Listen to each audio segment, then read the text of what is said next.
Hola, pues muy buenas tardes, buenos días a todas, a todos, señores, señoras, compañeras, compañeros. Antes, primero lo que quisiera decir es que quisiera hablar un poquito en memoria de una señora que no he tenido el gusto de conocer, pero sé que para la Gavilla Verde y otras personas más era alguien muy importante, alguien muy querido, una señora aparentemente emprendedora que se llamaba Rosa y que falleció en el mes de agosto pasado, y entonces yo quería pues decir unas palabras en su memoria. Nada, por razones que son directamente vinculadas al género, la historiografía oficial ha ocultado durante décadas el papel relevante, fundamental, desempeñado por las mujeres. Hoy me referiré a las mujeres españolas en el combate contra el fascismo, tanto en la Guerra de España como durante la Segunda Guerra Mundial en la resistencia francesa. Desde hace unos años, algunas investigadoras, algunos investigadores están tratando con su trabajo minucioso de desenterrar las historias de aquellas heroínas sin las cuales nada hubiera sido posible. Pero aún queda mucho por hacer. Una de las numerosas preguntas que plantea Diego Gaspar Celaya, de la Universidad de Zaragoza, es si es necesario llevar un arma para participar en el combate, para ser considerada como combatiente o para influir en el éxito de las operaciones. En efecto, las mujeres se dedicaron principalmente a tareas calificadas de secundarias por los hombres y por las autoridades francesas de la posguerra. Esas tareas consistían en actividades administrativas, sanitarias, médicas, de asistencia, de intendencia, de participación en redes de información, de acción o de evasión vinculadas a los servicios de información franceses o aliados durante la guerra 39-45. Después del llamamiento del general de Gaulle, miles de voluntarios se integraron en Londres a partir de noviembre de 1940. Muchas mujeres españolas se incorporaron poco a poco en las filas de la resistencia interior, practicando actos de resistencia civil, llevando correos, transportando dinero, medicinas, alimentos, a veces armas, informando, alojando clandestinos, falsificando documentos, encargándose de la logística, etc. Diego Gaspar Celaya subraya que varios hombres, dirigentes de la resistencia, como Ramón Rubio Miranda, el comandante Rubio, del 14º Cuerpo de Guerrilleros Españoles en Argés, consideraban que muchas prácticas clandestinas podían ser mucho más exitosas gracias a las mujeres, que eran más discretas y pasaban más desapercibidas. No obstante esa suerte de instrumentalización del género, las mujeres se arriesgaban enormemente. Cuando las descubrían, las detenían, las encarcelaban, las deportaban, ya que por supuesto, para el ocupante no existía ninguna diferencia de género. Durante la primavera de 1942, cuando se creó el 14º Cuerpo de Guerrilleras Españolas en Argés, las mujeres desempeñaron un papel de primer plano, como por ejemplo Libertad Rocaful y Angelita Gallardo.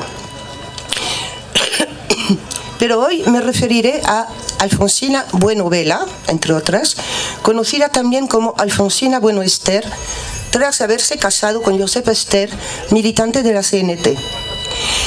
Ella perteneció al grupo Ponzán y se encargaba de transportar armas hacia el Maquis. Integró también la red de evasión Patolari, administrando una casa refugio para evadidos y guías de la red en Banyuls, en los Pirineos Orientales, donde también recepcionaba armas. Nacida en 1915 en Moros, provincia de Zaragoza, llegó a Francia en 1939 con su marido y su hija. Es una de las primerísimas mujeres en integrar la resistencia francesa, mientras Josep se encontraba en el campo de concentración del Vernet, Alpes de Alta Provenza. En febrero de 1943, la Gestapo la detuvo, interrogó y fue llevada a distintas cárceles antes de ser trasladada, con tantas más, al campo de Ravensbrück, a donde llegó en mayo de 1944. Sufrió experimentos médicos tales que padeció toda su vida de enfermedades muy graves a veces, y falleció en Toulouse en 1979. De Alfonsina se habla relativamente bastante, porque el Estado francés la ha homologado como fuerza francesa combatiente y como deportada interna resistente. Fueron tan solo 39 mujeres españolas las que en el momento de la liberación francesa de Francia fueron reconocidas y homologadas. Pero quid de tantas otras que no lo fueron. La lista exhaustiva, fuera de que no puedo establecerla, sería larga. Voy a destacar unos ejemplos, arbitrarios, lo reconozco, ya que haberlas elegido a ellas y no a otras responde únicamente a mis conocimientos acerca de ellas y a cierta atracción que sentí por su historia. Carmen Blasco, oriunda de Huesca, nació el 17 de julio de 1922 en una familia profundamente republicana.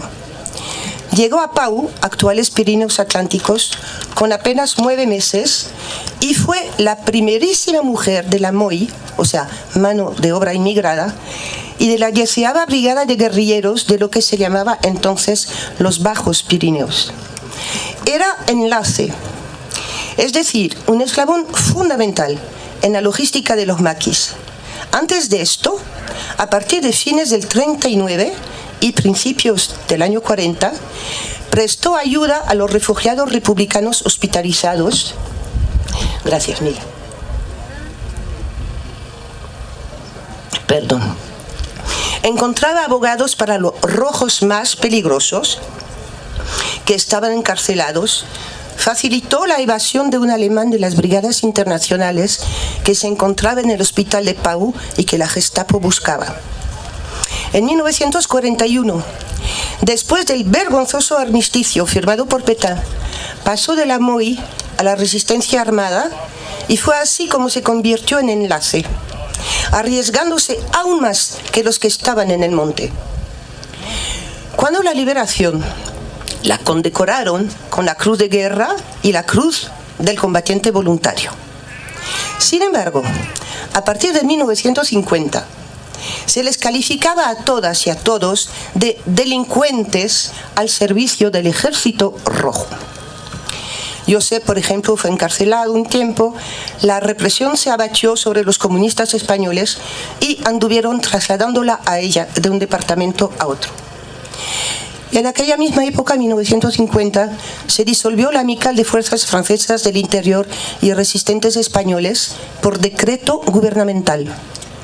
Nuestra asociación, Amical de los Antiguos Guerrilleros Españoles en Francia, Fuerzas Francesas del Interior, es su heredera. Y es así como Francia les agradecía a las españolas y a los españoles su participación en la liberación. A Pili, la Piluca, pocos la conocen. Nada se sabe acerca de su apellido, de su lugar de nacimiento, ni tampoco de dónde está sepultada.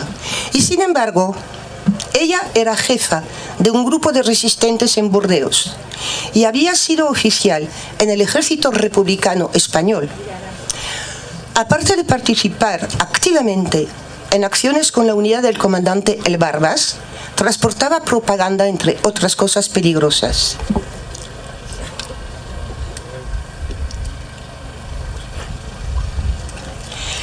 Después de la liberación, se pasó clandestinamente a España para seguir la lucha y fue detenida por la policía franquista.